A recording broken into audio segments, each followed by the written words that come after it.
Welcome to the Dr. Raj Podcast with Dr. Raj Dasgupta, a show all about educating patients, students, and aspiring doctors about better patient care. Dr. Raj is a quadruple board-certified physician and associate professor at the University of Southern California. He was a co-host of the TNT series Chasing the Cure with Ann Curry, as well as a regular on the TV show The Doctors. And now, here's our show. Hi, and welcome to the Dr. Raj Show. So today will be a very special day. I'm doing an impromptu podcast. I'm like running across the campus, and I actually wanted to do something because you know what the Dr. Raj Show is about. It's all about being yourself, being friendly. It's not only about dorky medicine. It's going to be about just wellness and, good things, all wonderful good things.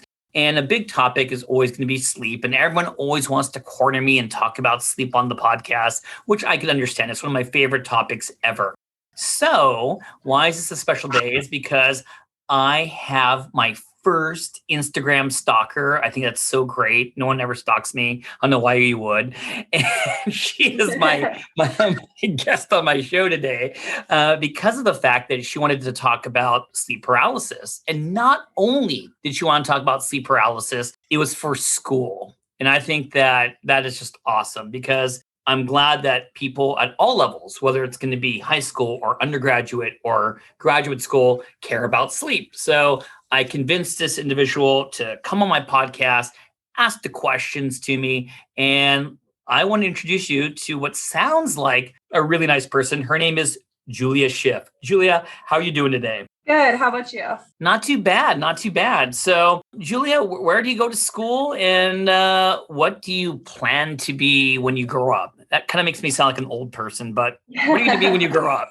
So I go to school at CU Boulder, and right now I'm actually just taking a semester off because of COVID with the classes online, and I'm doing it at Cuesta Community College in California. Okay. So I was a major in political science, but now I'm trying to switch it, and I'm thinking about going into the real estate or journalism route. Now, what year are you in college? Are you a sophomore? Are you a graduating senior? Where are you? I'm a sophomore right now. Okay. And how's it been through this pandemic? I mean, did everything get put on hold? Did everything immediately switch to online classes? I mean, how are things going over there? Yeah, so it was my freshman year when the pandemic hit, and then they made us all leave the dorms and switch to online. So kind of with doing that, I was like paying out-of-state tuition for online classes was kind of insane. Oh no. Yeah. So you said out of state. So Julia, where are you from? Are you from Colorado? I'm from California, so that's why I'm doing the classes at California for this semester. Gotcha. So let me ask you, I mean, I think I can remember back when I was an undergrad. It's been quite a while. How do you like the dorm life? How many months were you in the dorm before you got to get booted out? We got kicked out in March, but I loved the dorm life. I met some of my best friends I met there. So is there something known as the freshman 15? Is that real, or is that just a rumor? Surprisingly, I started losing weight when I went to college. Was it that stressful? No, way less stressful than high school, actually. The stress is way less than high school. I don't have to worry about getting into college anymore. I'm already in. So tell me about this class, and why did you want to talk about sleep and sleep paralysis? So we are having to give like an informative speech on really any topic that we want to choose. And for me, I used to get chronic sleep paralysis all the time. So I found this a very interesting thing to talk about. And the first time it happened to me, I had no clue what it was. And I was terrified by it. My parents believed me when I was telling them, thought I was absolutely crazy. And so I thought giving a speech on this for people, if they do ever get it, then I feel like if I knew what it was, I wouldn't have been as afraid. So that's kind of my goal for this speech. I like it. And let's jump in the time machine and go back to your first episode, and we'll just kind of cascade from there. And Julia, anytime you want to drop one of those specific questions you want to ask me, you just say, hey, Dr. Raj, let's just go straight to my questions. You have that option. But okay, awesome. So how old were you when you had your first episode, and can you describe it to me? So I was 14 years old, and it was a night that I was staying up super late that night, just studying for school. And then I fell asleep on the couch downstairs. And I remember just waking up, and obviously, like with sleep paralysis, you can't move and you can't speak. So the first thing I noticed was that I just couldn't move. And I, at that time, was questioning, I'm like, am I paralyzed? Like, did I just wake up paralyzed is what I was thinking. And so then I tried screaming for help. And then I was like, oh my God, I can't even scream. No sound comes out. And so that was terrifying for me. And I don't know how long it lasted. Honestly, I feel like when it does happen, my perception of time is a little distorted and I can't really tell exactly how long it is. But then ended up coming out of it and was like, what just happened? So that time I didn't have any hallucinations, but in future episodes, I started to get hallucinations. Julia, you had me at a hello right here because there's so many things I want to talk about. Number one is that the theme isn't, hey, my isolated episode of sleep paralysis. We're talking about chronic issues. So I don't get as many patients that see me to say, hey, I'm having multiple episodes. And I think that kind of opens the door to a different conversation.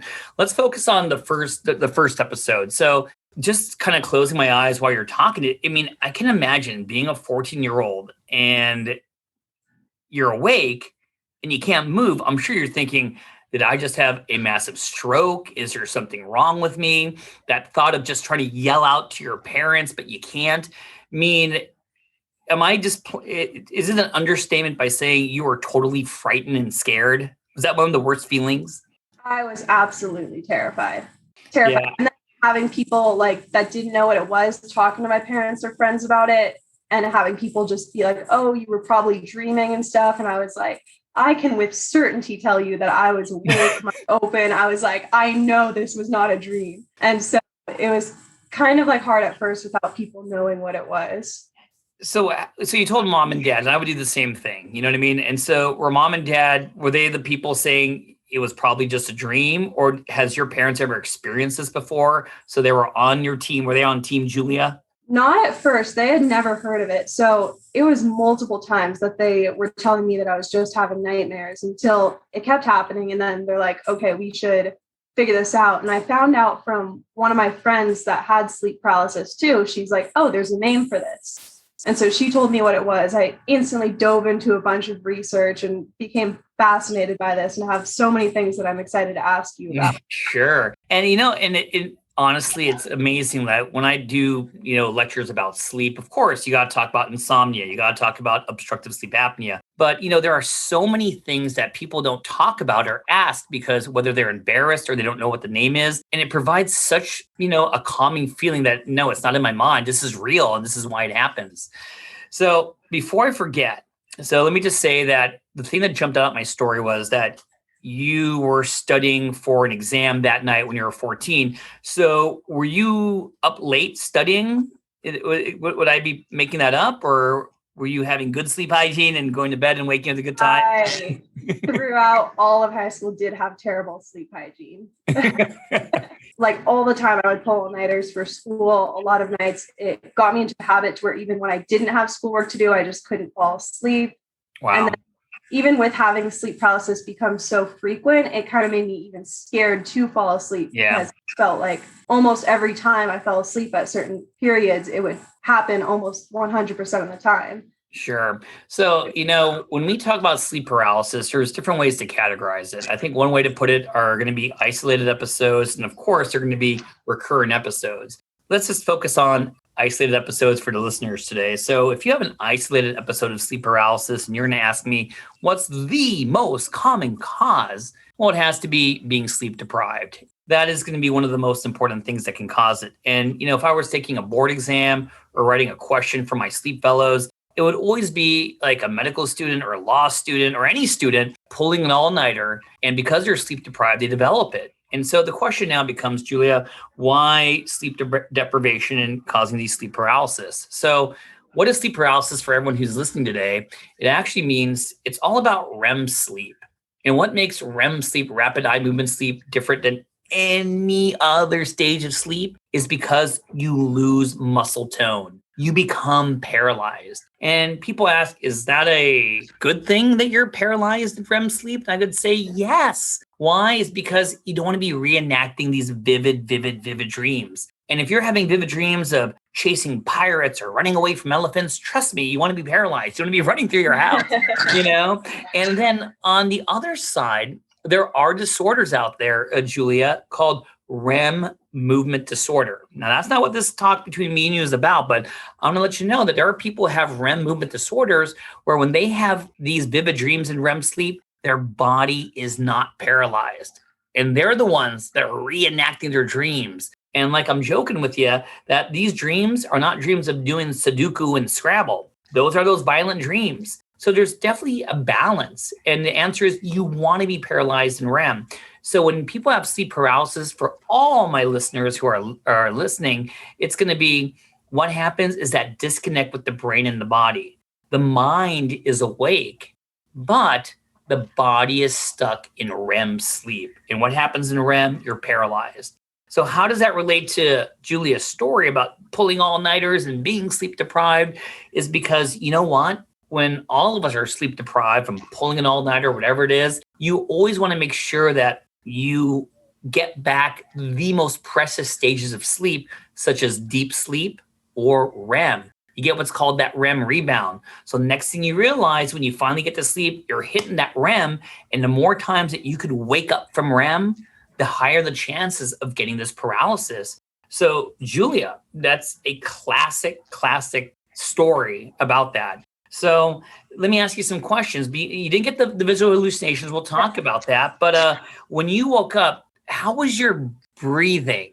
And did you feel like someone was sitting on your chest, Julia? So the first time I felt like I was very heavily breathing, but I feel like I was just panicking and that was correlating to it, which I'm not totally sure. But in future times, I did have hallucinations where I felt like someone was on top of my chest and it was quite difficult to breathe, where it felt like someone was pushing down on me. And I literally was like, oh my God, am I going to die or something like that? Like, yeah. I don't know. One question I have for you about that is a lot of people that I've noticed, like through research or other people that I have talked to, do experience similar hallucinations with someone sitting on your chest or just a presence of someone in the room or maybe like an out-of-body experience or floating. So what I don't understand about that is why do we all experience such similar hallucinations and why do the hallucinations happen in the first place? Oh, I love that question. Julia, if you want to stop being a real estate agent, you can be one of my sleep fellows. How's that sound, dude? Sounds great. So that's a very good answer. So let's talk about why are we having these hallucinations? So let's talk about REM sleep again. What makes REM sleep, different from any other stage of sleep? Not only are you paralyzed, but you have the vivid dreams. Let me ask you this, Julia, I'm going to put you on the spot right here and treat you like one of my residents. Do you know what stage of sleep that you dream in? You dream in REM sleep, right? You do, but it's one of those trick questions. We actually dream in all stages of sleep. And when we talk about sleep, there's non-REM and REM. And non-REM has three, subcategories, N1, N2, and N3. N3 is like a deep sleep. But Julia, have you ever woken up and you dreamt because you swear you dreamt, but your dream was kind of like in a VHS beta recording where you're like, you kind of remember it, but not really. It's very hazy. Have you ever had that? For sure. Yeah, that's our non-REM dreams. But when you have those vivid HD TV crisp dreams, yeah, they're probably happening in REM sleep. So when we talk about REM, because you get the vivid dreams, it's not surprising you get what? Visual hallucinations. Very commonly, you get visual hallucinations. In fact, when we talk about REM sleep, your eyes are moving back and forth all over the place. Sometimes we say in the world of sleep, it's like you're watching a movie, and that's why your eyes are going back and forth. But let me say this, is that why are you having these scary hallucinations? Is not only because in REM sleep are you prone to have visual hallucinations, but your body wants you to wake up. They want you to move. It's scared. So what happens? Your mind goes into this hyper-aroused state, and it starts seeing things in the room, like someone standing at the door, someone who's going to be at the window, and by having this, they want you to shock your body to wake up and move. So it's kind of a protective mechanism combined with what happens during REM sleep. And now, let me throw this out there. Some of the visual hallucinations you can get really depend on what decade, what century is it, So I would say in the 1980s, early 1990s, many people were seeing aliens. Just trust me, Julia. Why? That was such a hot topic. And that was the whole thing about alien abduction. You see this figure in the room. It's scary. It's kind of human, but not. You want to scream, but you're paralyzed. Your body wants to wake you up. And that was the thought process. And so even if you take it all the way back to like Romeo and Juliet, there's the old hag, like all these little imagery that we think about really depends on what year it is. So let me ask you, Julia, what were some of the scary things that you saw when you had the sleep paralysis? So I've had a lot of just seeing where it's kind of like a dark shadow figure standing in front of you or something like that. Or I'd say the scariest was I did feel like someone was on top of me pushing down on my chest. And then I was having a really, really hard time breathing. And then after that, it's like I almost felt like my body was being dragged, which is what it felt like on my bed. And if I because you can move your eyes during sleep paralysis. So if I was looking towards like the wall and it almost looked like I could see myself moving beside it, even though I know my body's clearly not actually moving, but it felt so real and it looked like that. And then it almost felt like I was floating up off of my bed after that. And I was like, this feels like being abducted by aliens or something. And so I know a ton of people have said that and like had theories about this. And I even had a psychic one time tell me something like that. And I was like, okay, like so much medical research. I'm like, this can't be the case. Well, let me kind of expand on that a little bit. So when we talk about being paralyzed in REM sleep, I mean, it's certain muscles are not paralyzed. Number one, the eyes, hence the word rapid eye movement. So when you mentioned you could still look around, that makes perfect sense because even in REM sleep, your eyes are moving. Also, your breathing. We definitely can use the main muscle of respiration in sleep, which is the diaphragm. But, when you talk about someone sitting on your chest, have you, in your research, ever heard about a painting known as the incubus? Maybe before, but I don't quite remember it. So remind me about it, please. So, you can do it right after we're done talking. If you type in the word incubus, you will see a painting of a woman that's laying down because she's sleeping with a demon sitting on her chest. And she's having trouble breathing. So that is the classic imagery when we talk about sleep paralysis. Why? Is because why do you feel like someone's sitting on your chest? Why do you feel like you can't breathe? So number one, in REM sleep, this is the stage of sleep where we get obstructive sleep apnea the most. And in obstructive sleep apnea, there's a collapse, especially of the upper airway. You can't get air in and you can't get air out. So not surprising, you feel that kind of choking, struggling to breathe sensation. Yeah. Also, during REM sleep, your breathing becomes very shallow. So you want to take that deep breath, but you're stuck in that shallow breathing and you can't open your upper airways. And what do we visualize? Like someone is sitting on your chest. And that's where that classic painting called the incubus came from. And that's why you're having trouble breathing. That's why we have visual hallucinations, because our body, our brain goes to that hyper-aroused state to really wake up, move. You're hitting all the numbers right there. Let me ask you this. How spread apart were these episodes of sleep paralysis? And did you do any journaling to find out what were the triggers before you had the episodes of sleep paralysis? It honestly varied a lot. When I would have it very frequently sometimes where it would be recurrent every time I fell asleep. And then sometimes I would be like, oh, it's been months since I've had it. And then I get it. And I think a lot of it might have had to do with when I was stressed and when I wasn't, which you could correct me if I'm wrong on that. But I did notice I got it mainly from freshman year to junior year of high school, and especially my junior year of high school. And Once I went into senior year, I started getting it way less frequently. And that's kind of when school was really smooth sailing senior year. And in college, I actually have only gotten it once since I've been in college. This is great. So I would say this is that, back to what we're talking about, putting it into categories, isolated episodes and recurrent. So if people are going to be having recurrent sleep paralysis, what can cause that? And it's always going to be disorders that will cause you to have multiple awakenings, multiple arousals throughout the night. So what are things that will cause you to always be awakened throughout the night? Heartburn. What about that? And how is your diet? Are you eating those chocolate and tomato products and caffeine right before going to bed? Chocolate, tomato, and caffeine. I have a lot of tomatoes, chocolate sometimes, and caffeine usually only in the mornings, not really much. Good for you. So of course, if you eat late at night, rules of thumb of good sleepers is going to be trying to avoid eating 2 hours before your bedtime. But when you do have that heartburn, what happens?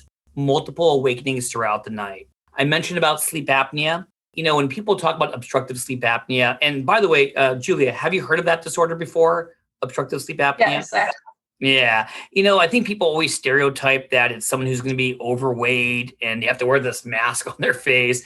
But you know what, Julia, in a nice way, people with obstructive sleep apnea look like you and me. Why? Because where is the obstruction? It's going to be around the neck. So big tongue, tonsils, your uvula, your soft palate. So those are individuals where you think they'll never get it, but every time you have an apnea, which is no air coming in or out, you wake up multiple times. So here, Julia, are you a big snorer? I am not sure. I haven't been told that I snore, but I might. Am I going to have to call your mom and dad just to get the truth out of them? Go call them right now. I might. I'm not totally sure. Maybe on occasion, but I don't know. My boyfriend, I sleep with him in the same bed. He hasn't complained yet, but. Now, do you have your tonsils still or no? So I actually was supposed to get my tonsils removed and I never did because I used to get strep constantly. Okay. Tonsils are really way too large. And you know what? I think this is awesome that we're having this conversation because you're right. You know what I mean? In younger people, the question becomes kids can get sleep apnea. And a lot of it's going to be the size of their tonsils. And the question is the best thing to do take them out or not? Now, you may have it. I can't see your tonsils from here, but if you have big golf ball sized tonsils over there, you'll be surprised that you may have recurrent episodes where you have a choking, gasping at night, multiple awakenings throughout the night. But hey, it's a procedure. No one likes any surgery. But interesting you said that. So I assume you don't have any heartburn. I'm going to assume you don't have any sleep apnea, even though you do have those tonsils that you're telling me you're going to be taken out. And then there are other things that, I think, I talked to you for a few seconds when I was running across the campus. And I asked you, hey, how sleepy are you during the day? And what was your answer? I didn't catch it. During the day, I would say, because a lot of the times at night that I don't get a lot of sleep, I will be very tired. But I also do have ADD, which I am prescribed to Adderall.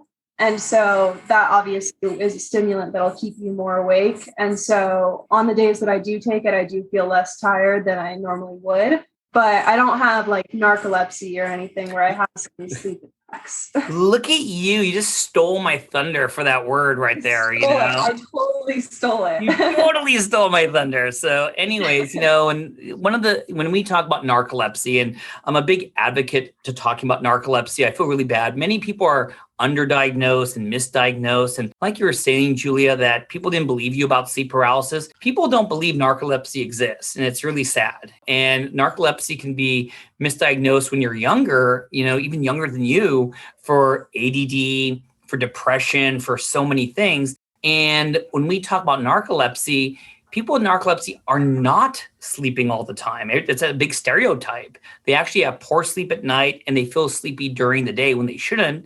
And they have what we call these accessory symptoms. I think the one that everyone always talks about on movies and TV is something called cataplexy, which is this loss of muscle tone when you're exposed to laughter and very intense emotions. But also sleep paralysis is associated with it. Having those visual hallucinations during the paralysis is associated with it. So of course, if you're having recurrent episodes, I got to ask you about that. But it is kind of a curveball that you're throwing me because, as you said correctly, hey, Dr. Raj, I can't really answer that because I'm taking a stimulant. You know what I mean? Yeah. And sometimes it's really hard for me to make the right diagnosis because indirectly, people are getting treated for narcolepsy, even though they don't have narcolepsy, So Yeah. it's tough, So I think it makes your case a little more interesting. But I think when it comes, you go, your turn. So what exactly are like all the things that are connected to sleep paralysis, like the people that are most likely to get it? And I know people that are younger are more likely to get it also. And do you know what the causes of it are, of like how those are all correlated to it? Sure. So when I think about most isolated episodes in itself, isolated episodes are going to be about being sleep deprived, which is everyone nowadays. And the main mentality is going to be getting that REM rebound. You know what I mean? When you finally get a chance to sleep, you're going to go into REM. And the more times you wake up from REM sleep, the higher probability of getting an episode of sleep paralysis. Also, when your REM sleep is jumping around all over the place. And who gets that? People who do a lot of traveling. So if you're jet setting across the country, don't do that with COVID, that your REM sleep will be all over the place. So then you can have those episodes. And many of my patients have had them when they're sleeping on the plane and when they woke up. Now, remember, sleep paralysis could happen in two ways. Number one, as you're falling asleep and as you're waking up. And those visual hallucinations could happen as you're falling asleep and as you're waking up. So we use doctor words sometimes to make it sound really cool. If it happens as you're falling asleep, we call that hypnagogic. If it happens while you're waking up, we call that hypnopompnic. So the other thing that will cause sleep paralysis is going to be just things that will give you more chances of having multiple awakenings and arousals, things that really disrupt sleep. So my theme for you and everyone listening is that getting good sleep is really hard. And I think you know that. It's about the quantity of sleep and the quality of sleep. Quantity is going to be somewhere between 7 to 9 hours, according to the American Academy of Sleep Medicine. Quality of sleep is, are you going to those deeper stages? And your sleep cycle, it starts off with N1, then N2, then deep sleep, which is N3. Then you have your first REM cycle, somewhere between 90 and 120 minutes. And then as you go towards the morning, you get more and more REM time. And that's why we say in the world of sleep that most of us will wake up to a dream in the morning because you have more REM sleep as you approach the morning.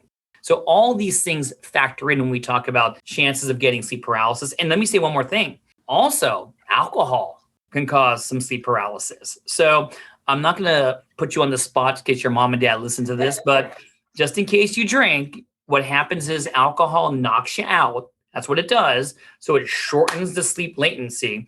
But people who drink will get poor sleep the second half of the night because there are multiple awakenings and arousals. And that will give you a higher chance of getting sleep paralysis. Also, you said something that was really interesting, and it was about your story. And it just kind of slipped my mind for a second, but it's going to come back in. But your turn. Questions that you may have. So I was also very curious too, because I feel like sleep paralysis is starting to get more attention now than when I first started researching about it. And I feel like there's so much more information I could find on it now. But it says that researchers estimate somewhere between 5 to 40% of people experience it. And 5 to 40 is very, very different numbers. So I was very curious what that meant, because I don't know how many people actually do get this and how many people experience it once or chronically, or how much do we know about that? No, and that's great. And the reason why there's such a spread is because I think it's underreported. Because, if you're going to spend time to make an appointment with me, sit in the waiting room, wait for me to see you, these are going to be probably the big things. I have sleep apnea. I have narcolepsy. But for a lot of the sleep disorders, jet lag, not many people make an appointment to talk about jet lag with me, but it's very, very, very common. Sleep paralysis, Number one, people don't even know it's a disorder. So raising awareness is good. And, people sometimes don't believe it. So I think it's underreported. But I'll tell you one thing. I always go around the country giving these talks, and I try to give examples of things that are real that people don't really realize it's something that is not because it's in your mind, it actually happens. And sleep paralysis is one of those. Let me ask you a question.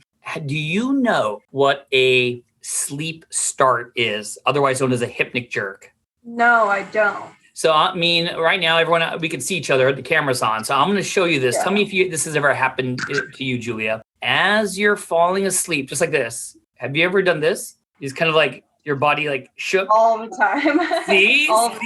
See? Now that could be the conversation like that. Now I'll tell you, you don't have a seizure disorder. This is something called a sleep start, which is another sign of sleep deprivation, getting good sleep. And I think people won't make an appointment just to show me this shaking motion, but they want that reassurance. They want to know it's not a restless leg syndrome. It's not something else. It's not, and like, that's what I wanted to say is that you brought up one of the best points I've ever heard, which is you were starting to get scared going to bed because you were worried about having these episodes of sleep paralysis.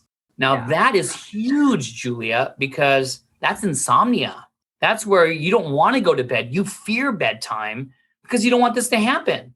And many people will get secondary insomnia from this and will start doing bad habits to prevent sleeping or to fall asleep right away so this won't happen. So I think that's a key point and why it's important to raise awareness, to not only just address the sleep paralysis, but to prevent people from getting that secondary insomnia. So good for you. Yeah, no, it even made me like scared to fall asleep in my own room at some points, because that's where I did have most of my like scary hallucinations was in my room.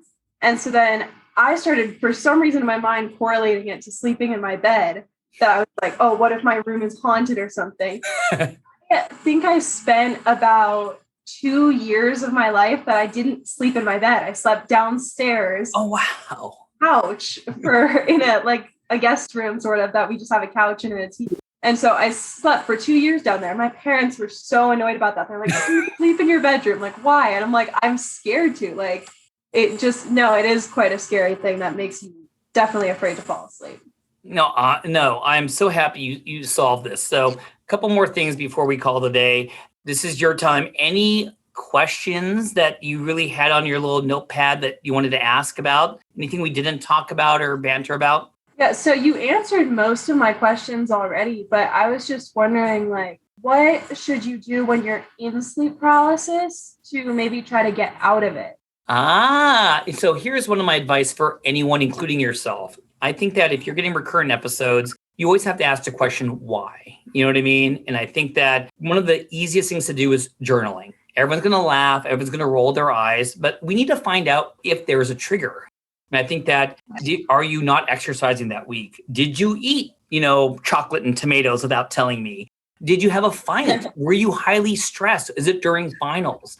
And I think that's very, very important to kind of journal, to give you that reassurance and give you some insight to what's going on. You know what I mean? And if you have the episode, you should write down, what did you dream about? What did you paralyze? What were you thinking about? I think all this will give you secondary reassurance. So if it happens again, you won't be as scared. But you were mentioning like time going very slowly, and that is classic. I mean, I just can't imagine being paralyzed. I'm sure seconds do seem like hours, but most episodes of sleep paralysis, we're talking seconds to minutes. It really doesn't. And I got to tell you, I have some patients very similar to you, and I didn't do anything except just give a name to what their disorder, but that in itself makes them feel a lot better. And sometimes they just get, must have sleep paralysis again, Is that how is it with you now? Are you like that? That's how it is now. Once I actually did my own research on it and understood what was happening and why my body was being paralyzed and everything, then every time it happened, I would just open my eyes and I would kind of be like, oh, okay, there's a shadow. Okay, I can't move my body right now. I'll be okay in a few minutes. Like, I would kind of wait it out and be less scared of it when it happened. And I think, if you're my patient, I love your storytelling. And I think that because you had it in the high school, in the freshman year, I think you're just normal. And I think that it's really hard to have a set bedtime, set wake time. It's hard to have your sleep routine as you're going to bed, because you're just human, and especially during the pandemic, it's so hard to have a great sleep schedule. But those are the main things that you can do from our brief conversation together to kind of prevent those from happening, because you're the first one to say, hey, I'll just pull an all-nighter for the sake, and that will put you at a higher risk. Yeah, for sure. So what do you think? Do you have any more questions? Do you think you're going to get an A on this assignment because of this conversation? I do think so. I think my teacher would be very happy that we did this. Cool. No, I'll see if I'll give a link to my class or something. Maybe they'll go listen to it. I love it. Well, anyways, hey, I was only going to banter with you for a little bit, but now I think I pulled it to almost 40 minutes because you seem like a really nice person. And thank you for coming on the show today and just talking about your sleep paralysis. Yeah, thanks for having me. All right. This is the Dr. Raj Show. I hope you guys enjoyed this special episode. Thanks for listening. This has been a production of Ars Longa Media. Our producers are Madison Linden and Chris Brightigan. Our executive producer is Dr. Patrick Beeman. This podcast is for educational purposes only and not intended for medical advice. Ars Longa, Vita Brevis.